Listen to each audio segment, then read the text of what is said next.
Hey guys, Engineer Pat 5290 coming to you with another unboxing video. It's been a lot of unboxings this year, and what I have is something unique. This is a Walthers MainLine GP15-1 in Norfolk Southern paint. The Walthers MainLine is a starter line for some guys that just want to have a little basic engine to run around the layout. It looked pretty cool, and I just thought, might as well pick one up. So let's go ahead and open up the box. Let's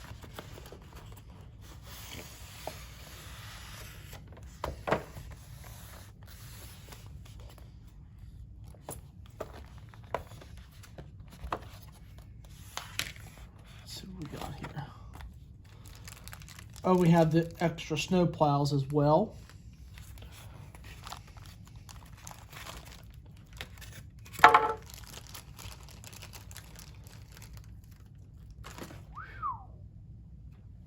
And there it is, GP15-1.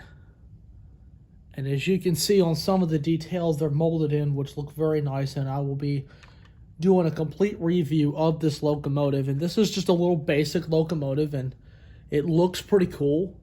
I've always liked the GP15-1, and you can see it's just simply a basic engine with a lot of the molded in details where you're not seeing a lot of separately applied details on, because they make these engines very affordable for someone that might be just getting into the hobby. So for the price I paid for it, it looks pretty nice, and I really can't wait to review this. So anyway, guys, I hope you guys enjoyed this little unboxing / sneak preview, and I'll see you on the next video. Thank you for watching, and may God bless.